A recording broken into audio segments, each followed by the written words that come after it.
The prophecy foretold that on a day of endless rain, a monkey would roll once more.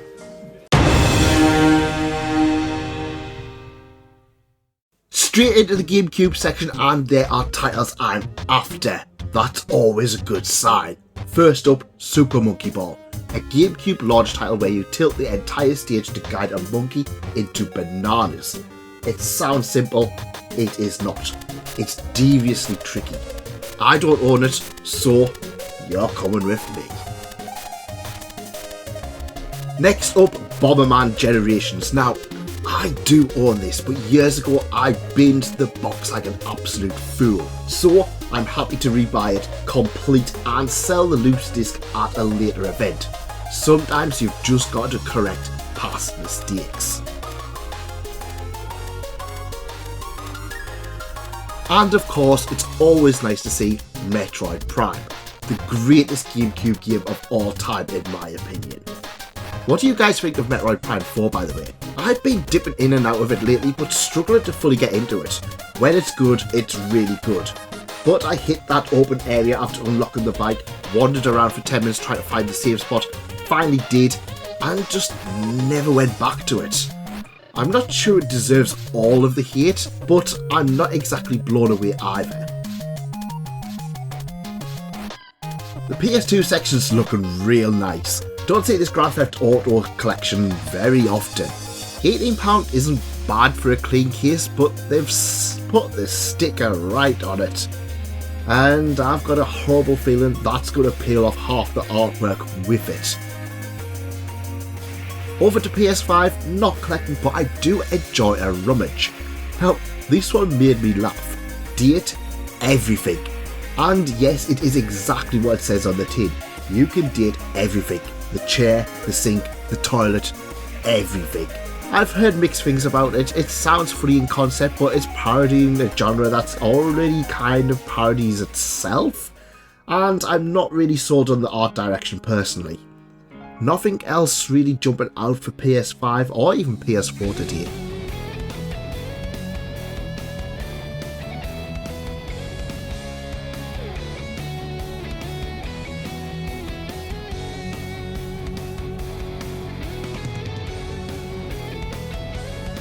One Piece Pirate Warriors on PS3, but sadly reprinted manual.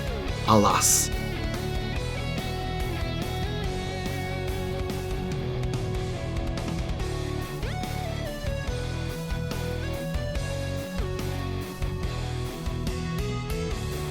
Retro time, and there it is, the token Rule of Rose sitting front and centre as always. A really nice array of DS and 3DS consoles however, but overall pretty sparse. We are still in that post-Christmas lull. Retro just isn't coming in at the moment.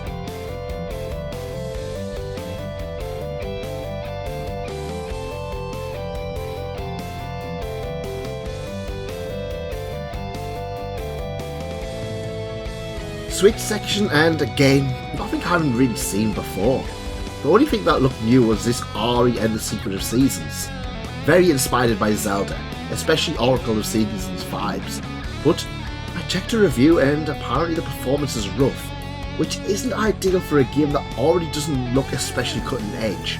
Seems like one to avoid.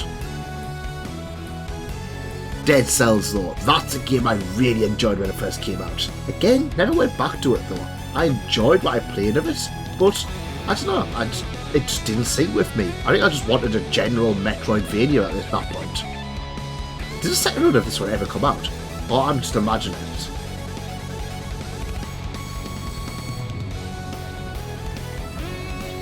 Sadly, nothing really here.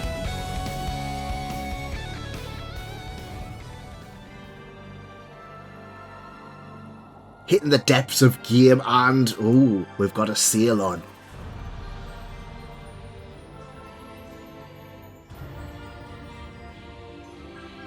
Nothing immediately screaming at me. There's a lot of titles I would like, but all code in the box, sadly.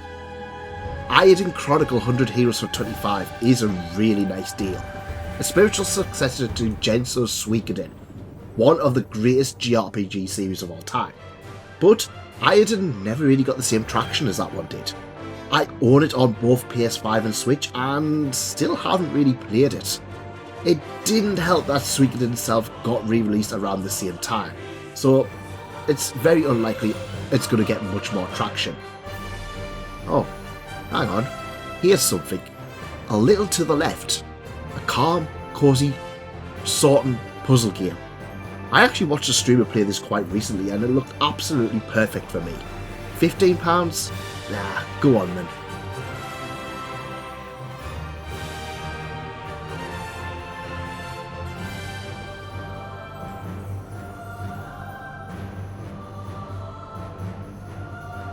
And then there was this, Baten Kaitos 1 and 2 HD Remaster. Again, £15. That is an absolute bargain. Originally released on the GameCube, this card-based JRPG introduced Nintendo fans to Monolith Soft, who would later go on to create Xenoblade Chronicles.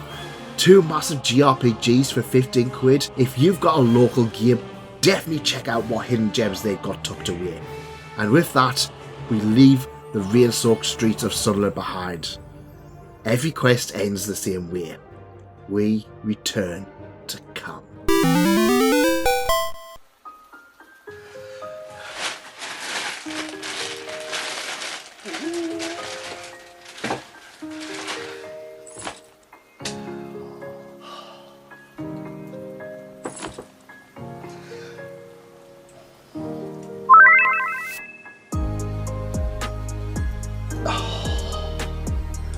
Perfect. Well, it's been an interesting trip to Sunderland. Let's have a look in the inventory and see what I have picked up today.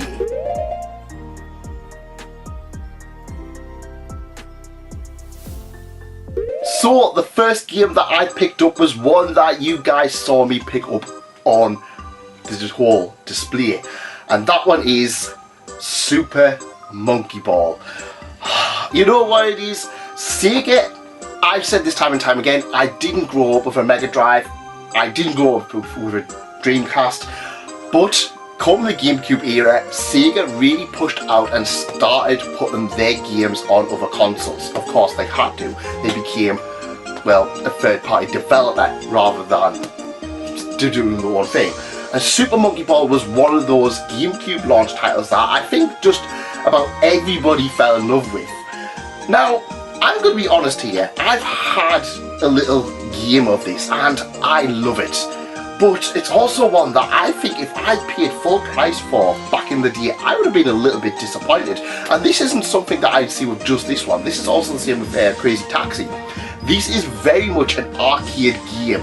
And you know me, I love arcade games.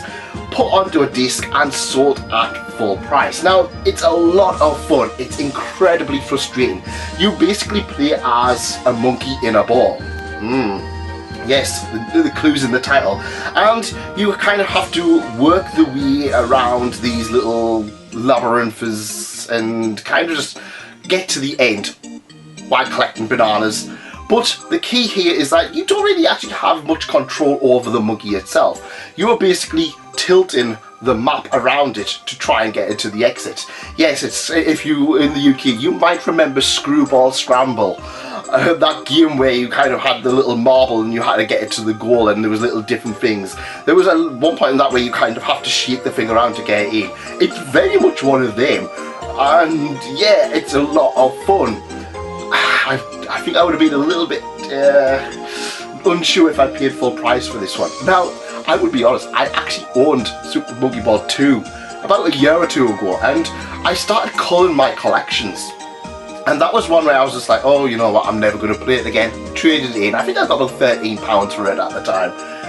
And now I'm hunting for Super Monkey Ball 2 again. This is a really nice addition to the collection. It's one that I've had a really good time with it.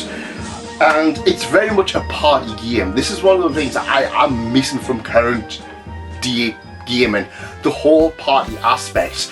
I know Mario Tennis Aces, or Mario Tennis whatever it's called, Fever I think it's called, for the Switch came out, and everyone's just like, oh, you know, single player is not good. And I've been watching people play it online with where there's been like a group of them, and honestly, it's been absolutely manic. I've really enjoyed watching people. It's one of those games where you kind of just like, yeah, playing it as a single player game, not so great. As a multiplayer game with friends watching, cheering you on, booing you, that's where the key is. And I think that is what is with Super Monkey Ball as well. Quality wise, very nice. There's a little bit of a mark here on here where it looks like there's been a sticker on, but the game is really nice condition, a very nice pickup indeed. Very happy with that one. Now we're going to divert a little bit here, and the only reason I'm going to say it is because this game I actually picked up to buy in CeX, and that is Bomberman Generation. Now this is not the CeX copy, no. So what happened is this is one of the many games where I binned the boxes for. I binned the case for years ago. Stupid me. But it's one that I wanted to get back again. So how have I got it? Well, simply put, it was £18 in CeX, and when I got to the counter I asked the question, do you have the manuals for it? He looked, sorry, don't have the manual. 18 quid is the same price with a manual or without a manual on CeX. So I was like, that's fine, I'll leave it, I'll try another place. Would you believe, the same day I went on eBay, case only, 10 quid. But it's not case only, it's got the manual as well. So after all that, I've ended up getting it. Now, one of the things is, realistically, I know I binned the cases, but I know I didn't bin the manuals. I just don't know where the manuals are. They're all in a box. There's a manual heaven somewhere that I have all these manuals for. So what I'm trying to do, get the manuals where I can. If I find them, big job lot, big listing on eBay, bunch of GameCube manuals, help somebody else build up their collection. And it's just one of those ones, I'm just making sure I do collect the manuals whenever I pick them up, because I think at the end of the day, I know it's £18. If it was a £3 game, fair enough, but £18, I think really CeX need to start making sure the manuals are getting included in here, because cheap ones, fair enough, can't argue with that, but let's face it, if you paid £18 and it's the same flat price, yeah. So Bomberman Generation actually is an interesting title. Now, I'm going to be honest, Bomberman is one of those games, one of those franchises where I am happy to pick up just about any release I see. But it's not one of those ones that I kind of feel has been consistent. Early Super Nintendo, absolutely fantastic. Game Boy, fantastic. N64, not so much. Game Boy Advance, Bomberman Tournament, I sank so many hours into it. Bomberman Generation on the GameCube, I'm going to be honest, I played a lot of this one, but I don't remember much of it. I know this was kind of where they tried to make it a little bit more 3D, kind of make it a little bit more up to date and stuff like that. This also, I believe, includes a lot of the animal taming aspect that they included in Bomberman Tournament, which is one of the things I love about that particular entry. If you ever see Bomberman Tournament, pick that up. It's like Bomberman / Pokemon. But yeah, I don't remember much of it, but this is the one, when I was going through my GameCube collection, I was like, I really want to replay this. I really want to replay it. So I've got the box, it can be back in my collection. Another wrong has been righted. There's not many games left now that I need to get the cases for. Luigi's Mansion, Animal Crossing, Pikmin, I think are the big ones that I'm after. Pikmin 2, that is. And yeah, they're going to be struggles, but Luigi's Mansion's not even hard to find, it's just hard to find with a manual, at least for a decent price. But yeah, I'm hoping that I'm going to be able to complete these. I'm looking forward to sinking some time in with this one later on.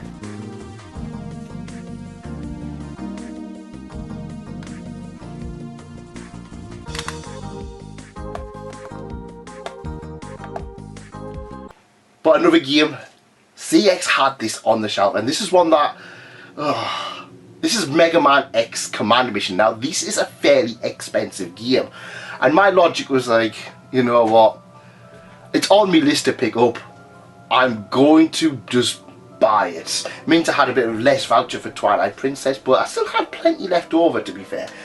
Mega Man X Command Mission. Now, I'm going to be honest, I played a little bit of this one, and I haven't quite getting into it yet.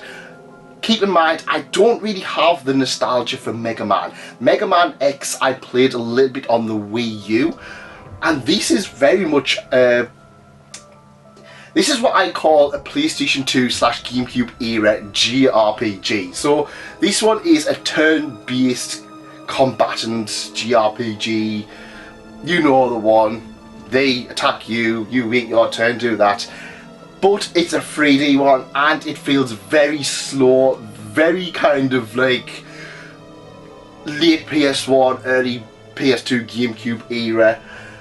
It hasn't, I wouldn't say it hasn't held up, but it's one of those ones I don't have the nostalgia to say it has. At the end of the day, Skies of Arcadia, I had the same problem. It was quite slow, it's quite sluggish. It was one of those ones it could do with a nice little remaster to keep it modern. I mentioned picking this one up to somebody else, and they were absolutely amazed. They were like, oh, it's absolutely fantastic. It's a really good entry into the franchise. And I'm like, I don't have the nostalgia, so I do have that little bit of a wall.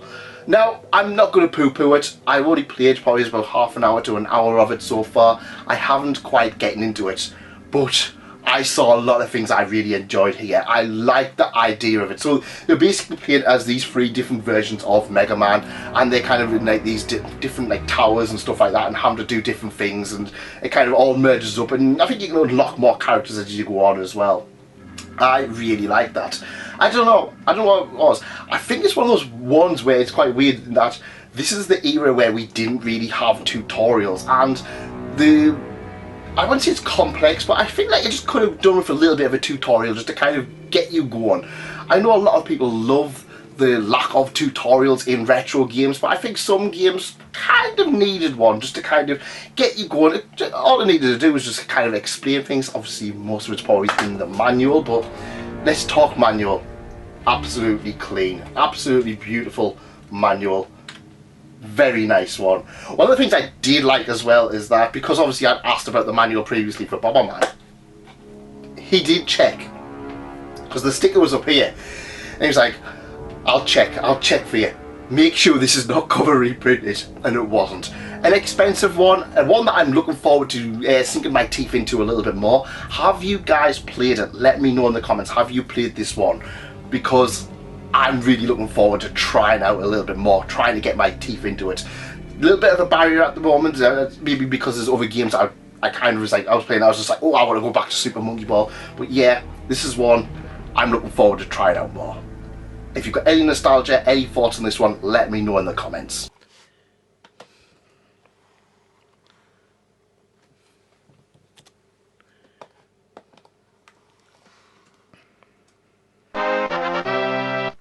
This is just your reminder here, if you like this kind of content, if you want to see more, leave a like and consider subscribing. I am going on GameCube hunts at the moment. I'm currently going looking for GameCube games. I'm also hunting for N64, trying to get a full N64 loose collection. I'm finding Game Boy gems, and there's another console I'm collecting for, the Nintendo Switch. If you like this content, leave a like, consider subscribing. Let me know what you guys are hunting for currently. And speaking of Nintendo Switch, let's have a look and see what the last pickup was. The last pickup came from the depths of Sports Direct with Game. And I keep saying this time and time again, if you want Nintendo Switch, if you want PlayStation, you want Xbox, keep going to Game. Because while I don't feel like they're the same game that they were 20 years ago, you can still find bargains. And I found bargains galore, especially for the Nintendo Switch. Beating Kaitos for 15 quid was absolutely insane. 2 Monolith Software JRPGs for 15 quid, absolutely fantastic. That's what I genuinely think that in a few years time is going to be an expensive one to pick up. But I picked up a different one. I picked up A Little to the Left, the Extra Tidy edition. And I already have Beating Kaitos. And this is one that I wanted to get new simply because it comes with a few extra things here. So this is stickers, so you can actually play a game with the box. So this is one that I watched a streamer play about 6 months ago. It was just before Christmas anyway. And this is an interesting one. So this is a bunch of puzzle titles. and you're using the GameCube, the Switch touchscreen to kind of move things around and keep things tidy. A lot of it's kind of logic, a lot of it's kind of like puzzles in which you kind of like make things look a little bit neater and tidy, or putting stuff away. Some of it's absolutely cryptic, however. I've been playing this and honestly, I'm having a really nice time. It's one of those ones where if you kind of want a game where it's kind of comfy, but it's also kind of like, it's going to stimulate you mentally, this is going to be one of those games. Now, this was only 15 quid. I'm having a good enough time to see a 15 quid is a nice sweet spot. I think CeX tends to have it for about 18. I know I have looked at it in the Washington CeX before. So yeah, this is one that, I don't know, it's one of those ones, where you're either going to enjoy or it's going to pull your mind out. So like, discover puzzles hidden amongst everyday objects, and you're like looking here and it's just like, yeah, it goes straight to Curly.